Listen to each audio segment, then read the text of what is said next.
Hi, greetings from Singapore. My name is Ken So, the CEO at Athena Dynamics, a homegrown cybersecurity advisory company that was spun off from the group company IT department about 7 years ago, subsequent to a digital and business transformation initiative. First and foremost, I would like to thank the organizer of Tanzania Virtual Event 2022 for giving me this opportunity to share with you this life journey we have gone through. And we believe this will be mutually beneficial for everybody because the journey that we've gone through, sharing firsthand our experience, would be very useful for any companies in today's very competitive landscape, how to create the blue ocean for yourself, create a new revenue stream for yourself through various initiatives that could be a little bit unconventional with some creativity in a way, it's a blue ocean thinking, how we can achieve and create new revenue stream through not just digitalization, but beyond that, a business transformation effort, right? Okay, let's jump into the deck that I would like to share. Okay, I hope this would be shown nice and proper here. Okay, I believe you can see my slide right now. Right, today's theme is transform businesses securely amid global pandemic.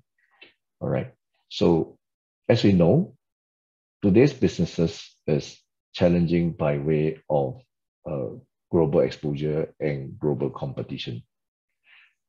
It is a matter of innovate or evaporates.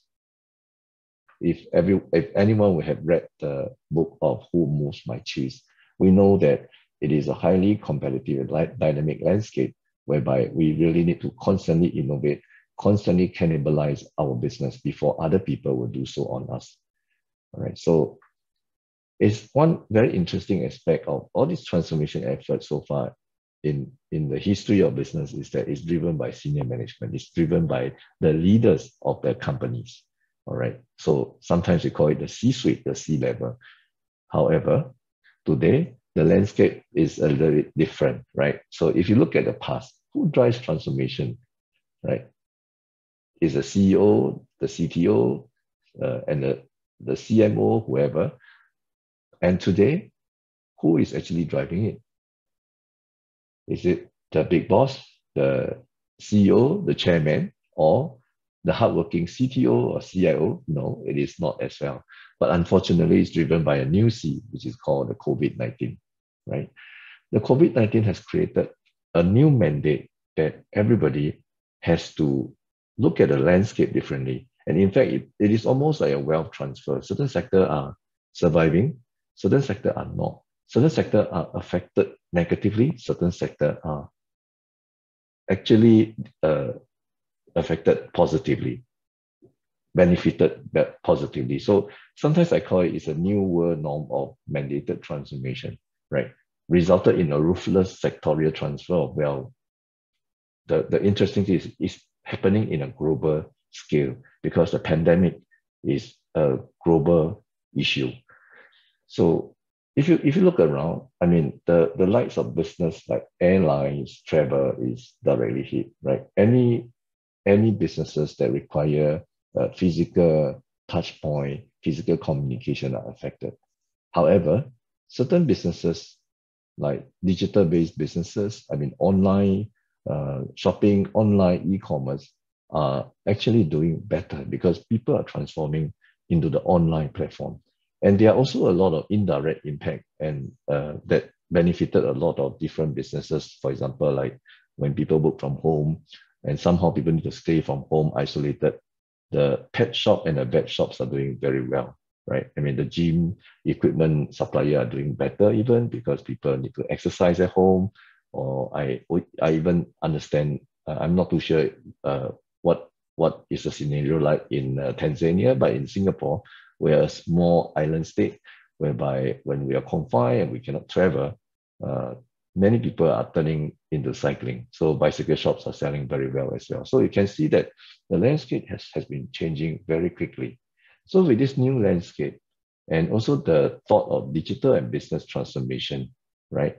So we have a lot of different challenges, but I would like to summarize it into two major challenges, which actually would impact the transformation itself. So the first challenge, right? There's no choice now. We need to transform. In Singapore, we're fortunate that this transformation has been supported a lot by our government. Grants are given, direction, advisories are given with different initiatives. So even if you see food supply business, for example, this fishmonger is able to go online because of governmental guidance as well as governmental sponsorship grants and allow them to go online. In fact, they sell more. Some of them who has transformed digitally successfully has succeeded in not just survive, but actually has improved their businesses, especially during the lockdown period. So the second challenge is, of course, then a mandated working from home. When there's a lockdown, there's no choice. Everybody has to work from home, right? So there's a mandated adaptation. How do we adapt to all this? See, this is the real sitting that I'm working from home right now, right? So the isolation itself now is not a matter of just physically, but digitally, right? A lot of cybersecurity, isolation thinking, all this would become a necessity right now, right? So if you summarize this whole thinking, is that the digital transformation mandate plus working from home has created a need for a very strong cybersecurity posture of all the company. If we have a physical shop, our fronting and exposure is just to the visiting customers that come to your shop per se, right? I mean, there's no global exposure. But the moment if we need to transform our business into a portal, into a mobile application, the exposure is the world because everybody can come to your website and you do not actually know what are the intents, right? I mean, it could be you intended, it could be hackers, it could be real customer, or even if you look at the application, the mobile app, anyone can download your application and they can do anything to your application. So is the application actually safe? Are they able to sort of compromise it and actually do you intended purposes in your platform as well as your application? So this is something that is becoming so important now. That's why today's theme is how to transform securely or safely. So if you look at the landscape of so-called IT or cybersecurity, there are 1,001 tools, and which is right, which is the correct one to use, right? So a lot of companies are very confused, and us too. In about a few years ago, when we started that, we were quite concerned, and we go out to look for all kinds of tools. But today we understand that any company leadership in the transformation, the moment they go out to look for a tool, the first step is already wrong, because protection for the company is not about looking for a tool. It's about knowing your weaknesses, your landscape, and then we apply the 80-20 rule to use the minimum effort and the lowest cost to protect the most important weaknesses of the enterprise. So a lot of companies, when they do not understand the cybersecurity aspect of their application or their digital platform, they will spend a lot of money, which end up in overkilling or underprotect. So either way is not right. So, and because of that thinking, they are not addressing the cause of the issue, but the effect. And that's why that explains that there are so many companies, after spending millions, they are still being compromised. I would like to share with you our discovery over the last few years, why then this mistake continue to happen and people are not aware that the approach going forward is not correct. So as in any security, I mean, in cybersecurity, we always call this 3-dimension thing, right? I mean, people, process, technology. You can't run away from this classic model. The moment you look at cybersecurity protection from these 3 angles, typically you are there, okay? So today, the situation is made even more complex by a situation dimension. That's why now we call it 3Ps, 3Ps plus situation, all right? So it's made complicated by the COVID-19 situation, the pandemic. Why I say so is because with this, you have fish, for example, like phishing intent, the ill-intended phishing email that is coming to companies, even with like COVID-related content, for example, citing grants, citing themselves masqueraded as governmental email asking you to click and enter information. So this is a situation consideration. Within this 45 minutes, I reckon that we can't cover all. So today, if we just look at the technology per se, I would like to share with you more our journey that we've gone through that is very important, the elements that is very important for us to consider. Our belief in protecting your digital platform when you transform your business is summarized as detection and non-detection thinking, all right, or you call it paradigm. In many of the cybersecurity leadership, their thinking is unfortunately only at the left side, which is the detection technologies. What I meant is that you can think about the traditional antivirus, multi-antivirus, sandboxing, machine learning, cyber threat intelligence, all sort of technologies are advanced. However, they are working on the same paradigm that they will use the most advanced technology to detect the bad guy so that they can remove it. However, today's landscape is different. A lot are forgetting that you cannot detect them easily in the first place. There are 500,000 or more than 500,000 new viruses coming out in the world every day. Even if you can detect them today, you cannot detect them tomorrow. And so detection is good, all right? It's something that we can't do without, but it is inadequate. So we must couple with a non-detection thinking so that it is strengthened. There's no 100%, but it will be strengthened so that your enterprise is protected well and strong. What do I mean by non-detection technologies? Let me illustrate some of the examples. All right, I reckon that a picture tells 1,000 words, a video will tell 1,000,000,000 words. So we have made a simple video as such. I hope you can see it from here. So I'll jump straight to here. Okay, everybody, I think most people would know there's a portal called VirusTotal. I don't assume that everybody would know that. It is a portal that has almost like 60, 70 antiviruses. Either it is antivirus, either it's sandboxing and various technologies. If you have a small file and you want to check and the file is not confidential, you can actually drop the file into the website. All right, then they will actually check the file using all the tools that they have for you.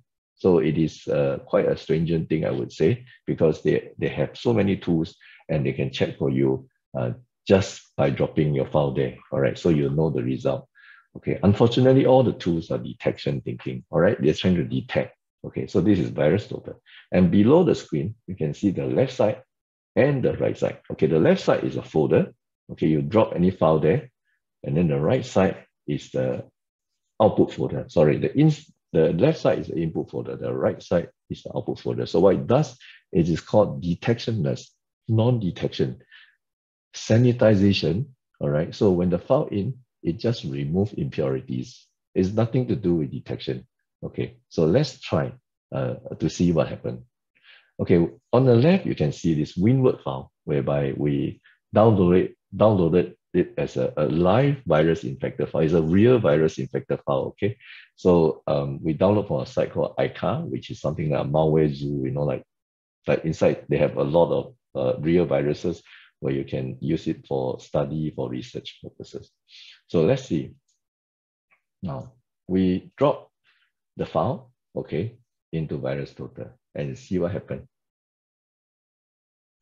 Okay, so various detection tool would have detect them, okay? All these are quite well-known global branding, but not all could detect. I need to qualify here is that not that they are no good. This is the fundamental nature of detection tool. It depends on when you use it. It depends on many of the parameters, many of the contexts. It doesn't detect advanced threat today. All right. It can, but not all the time. So the moment you miss it, something happened. So let me roll back a little bit. So now what we do is that we drop this file into the input folder of the sanitizer below. All right. So you see the file is there. So the file will pick up by the sanitizer, and the sanitizer will actually do the detectionless. It's not about detection. You'll just remove impurities. There's a technology, one of which is called content disarm reconstruction. Don't be worried. Sorry, the files, okay, it's done. All right. So the file is sanitized, and then we take the sanitized file back to put into the virus total. And you see, this is the result. That's all completely clean. So this is what I meant by detectionless. But detectionless is not just constrained to sanitization platform like this. There are a lot of other possibilities. We have things like containment, whereby you can contain your application in a restricted container in your desktop. You will not see the difference when you run it. And if you have threats and viruses that actually impacted you, and it's not detectable by your antivirus, it can't come out from a container as well. So that actually strengthens your detection technology with non-detection, and this is what I actually mean. And there are a lot of other techniques, like for example, micro-segmentation and all. If there's interest, just drop me an email. I'm more than happy to share with you. All this has been protecting a lot of critical infrastructure very well, because detection alone is not sufficient. And that's where we learned in the last few years, as we take care of the operation of the group company, all right, and end up spinning off as a business, subsequent to knowing all these technologies and thinking. All right, so there are a lot of very useful things, but today I just want to bring and share two areas in the interest of time and in consideration of the constraint of the session given of 45 minutes. So just now I was talking about sanitization is detectionless, right? This is detection based, right? Detection of application vulnerabilities. What do I mean by this, and why am I talking about application vulnerabilities, and to advise people to be very concerned and focused on this area? Okay, today, if you look at maybe the likes of Uber in Asia, we have Grabs and all sorts of transformation happening in the landscape. At the end of the day, it is talking about mobile application, right? Mobile application is so pervasive, right? It's accessible by everybody, and it can transform business in the way because it can automate the workflow easily and creating a touch point for your customer so efficiently. All right. So, but the issue about application in today's world is, for example, your business, you want to transform, you want to create a mobile apps. How do you know that your mobile apps is very secure? A lot of development process actually would do something called code review. All right. They have two code review. In technical term, we call SAST, right? Static Application Security Testing. SAS2, whereby it scans your source code, and then the developer will check, there's vulnerability 1, 2, 3, 4, 5, 6, 7, 8, 9, 10, and they will go and correct this vulnerability. They will fill the gap, okay? And then they will scan again until perfection. Then they will deploy the application. Okay, one very important thing I would like to share with the community that we learn is there's one fundamental fallacy in here is many of the developer, or maybe a lot of application developers, they forgot one very important baseline, is that at the end of the day, it is not the source code that was deployed, right? It is compiled into binary and executable, right? That is deployed. And compilers are not perfect, right? Any source code that gone through a compiler, the binary would be a different being, a different animal altogether. And today in CI/CDs and in our development stack, there were so many tools, there were so many plugins, right? And you look at the plugins, some of the plugins do not have source code. And that's where the likes of solar wind thing, supply chain issue happen when your code supplier actually was compromised unknowingly, and they supply an application to you without knowing that, in fact, there is malicious altered code in their application already. So when this happens, then how do we check the application, right? We only have the scanning of the source code. That's where we advocate that when we do digital transformation, one area of security is so important that we need to check the binary, because it is not the source code that is deployed in the production environment, but the binary. So how then to check the binary? So we have a tool that is able to scan the application without source code. So it actually reverse engineer the binary into source code and scan and let you know, be aware of any vulnerabilities or any bad programming practices. In technical terms, sometimes we call it like OWASP top 10, CVE, CWE.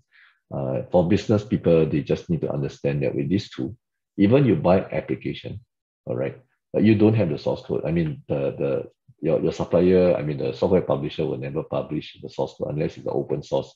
So with this tool, you are able to know whether there are any serious vulnerability in there.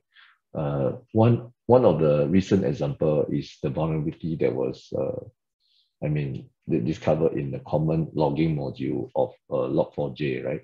So how would this being recognized if you don't have the source code? So with this technology, which is available today, all right, you can actually know it without the need for the source code. However, I'll need to qualify that this technology typically will not allow you to get the reverse engineer source code because it's illegal to do so.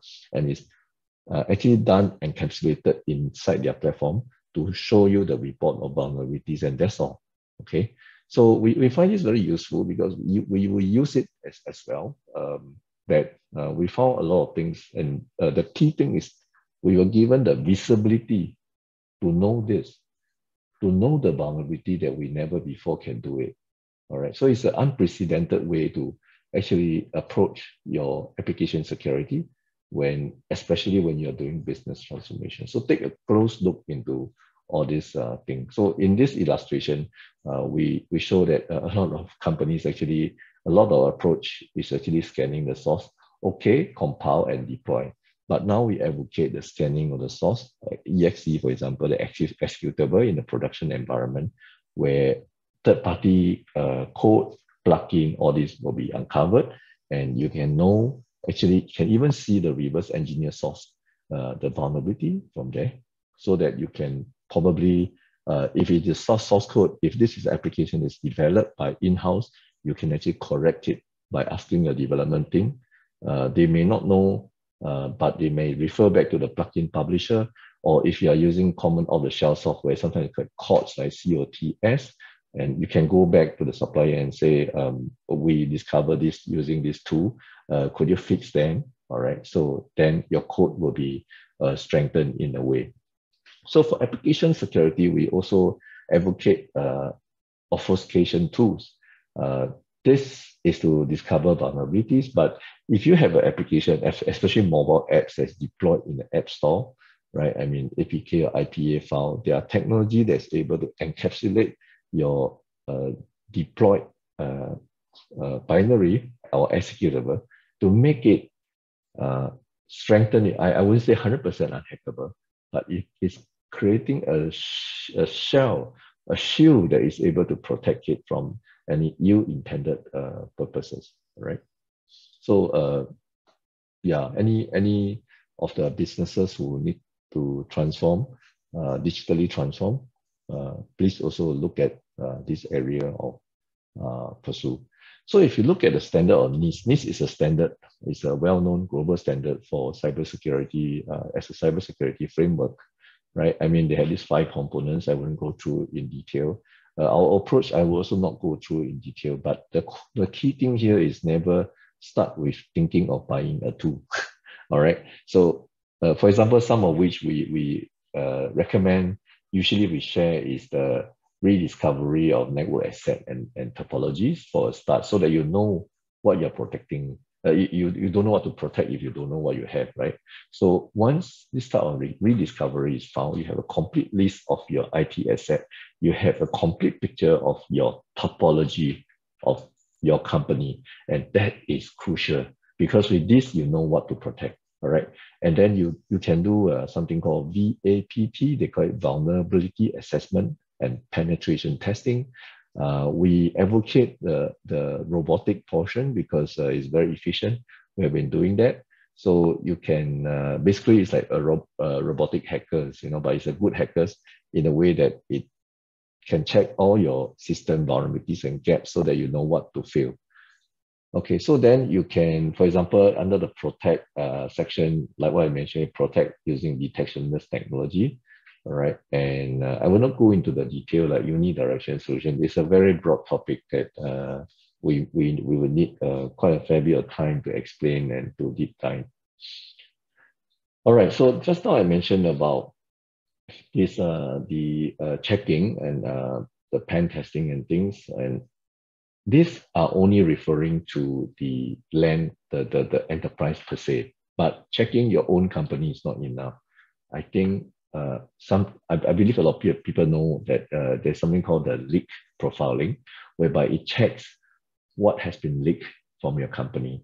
It's not surprising that for many assignments that we have done for companies, their board members' password and credentials are already put up for sale in the dark web. Some is even discoverable in the open network, unfortunately.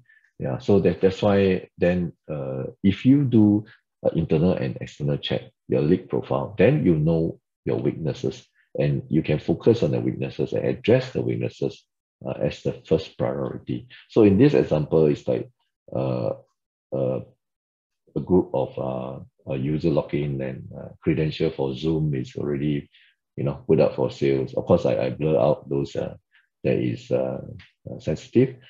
This is, I can see that it is obtained either from the dark web or from even an open environment whereby the hackers openly posted it for whatever purpose that we do not know. All right. And then just now I mentioned about automated testing. All right. The testing itself of your environment so far has been useful, a useful approach. Unfortunately today, because the cyber landscape is so unceasingly dynamic, the moment if you do a manual reporting, the reports that's generated after 2-3 weeks of hard work would be outdated by the time the report is printed because the land environment and the landscape is changing all the time. So how then to do and cope with this type of dynamism is to automate this whole thing so that you can actually run this automated testing all the time. Maybe every week give you a most up-to-date report.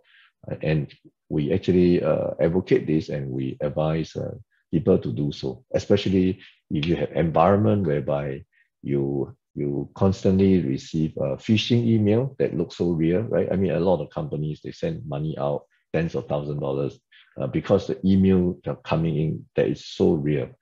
Why? Because the moment you receive an email that is so real and it knows your conversation, likelihood the hackers is already in your shop because they planted a silent advanced threat and they can observe your conversation and they will come in at opportune time to look for money, to ask for money, ask for payment, and it looks so real. And so many fell prey into this. And this is what I caught just now by looking at the cost, not the effect. And a lot of people, when they receive this type of phishing email, they get worried.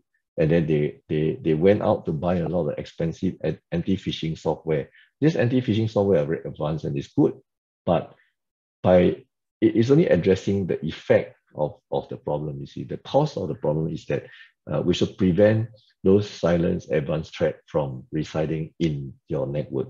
And that you should use detectionless protection to prevent this to come in. So with all this technologies and approach. I only cited two, basically detectionless and application binary check. Then there are a lot of other possibilities that you can check, whereby we are able to usually know where is the area to focus on, and then we will be able to recommend the right set of tools for the company to protect, right? And protect better. You don't need to use the most expensive tool. You don't need to use the most powerful tool, but the fitting tools, and hence to protect right at the right cost that a company could afford. All right, so I think I've shared with you our thought succinctly over this limited time. Just a quick introduction of ourselves. I mentioned just now that we are a homegrown cybersecurity advisory company, grown up of a main board listed BH Global in Singapore. It was Athena Dynamics was formed, spin-off from the IT department after we're trying to solve a problem, cybersecurity challenge in a group, and discover all this new thinking. And it helps the group very well. Of course, there's no 100% security, but it helps to strengthen our posture much better than in the past. And we always say we drink our own champagne because we have this operation that we take care, and we can actually test. And we are grateful that the board actually trusted us for testing all this in production environment, and therefore we are very operational. We understand the difficulties and challenges in operation, not just technology and products. And with that, we are able to help many companies protect in a very fitting manner. So over the years, we set up things like Good Hackers Alliance, whereby we're state level competent good hackers that help many companies, now about 40 over companies, to protect better, to find out their vulnerability. Some actually they already gotten compromised, but they don't know. The hacker is looking at them every day in the land. So a quick one is that because of this transformation, we won the IDG award for the last 3 years running. We're proud to share with that. And because of that, we are operationally minded.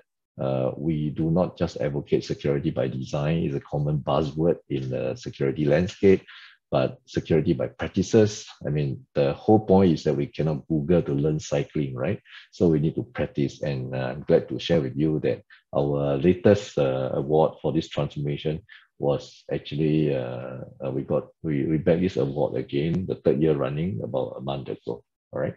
So I think this is my last slide, and yeah, feel free to drop me a mail if you would like to know more. It's a very broad topic, I know. Once again, I would like to thank Bright Exhibition and the sponsor of Tanzania Virtual Event 2022. I believe this will be a very successful event, and I hope you can achieve very good business networking. Although pandemic itself is still not ending, but I mean, this itself is a transformation, right? I mean, where people are now meeting and networking digitally online. All right. So I hope you find this session useful. Do stay in touch, and stay well and stay safe. Thank you. See you, and bye-bye.